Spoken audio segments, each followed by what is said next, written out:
মোৰ সন্মুখত যে দেখিছে এইখন হৈ গ'ল নিউ জুপিটাৰ 110 আৰু এইখন ৰেড কালাৰত আছে আৰু এইটো হৈ গ'ল চাবিটো এণ্ট্ৰকৰ নিচিনা একেই হয় আৰু এইখন হৈ গ'ল জুপিটাৰৰ এইটো বেষ্ট মডেল হয়। এইফালে যদি চাই এইটো ড্ৰামত আছে বাকী আৰু ইয়াৰ যদি মিটাৰটো চাই মিটাৰটো ইয়াৰ ডিজিটেল নহয়। মই চাবিটো এবাৰ লগাই দেখাইছোঁ।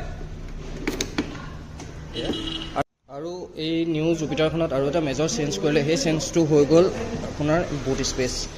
এইটো আগতে ইমানটো ডাঙৰ বুট স্পেচ আগতে পাইছিলে জুপিটাৰ 125খনত, বাট এতিয়া ৰিচেণ্টলি 110খনতো এইখনতো দিলে, কাৰণ ইয়াত তেল ভৰোৱা জেগা হৈ গ'ল ইয়াত।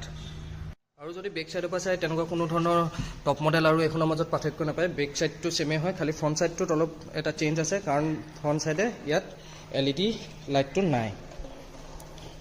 এয়া হৈ গ'ল ফ্ৰণ্ট চাইডৰ পৰা।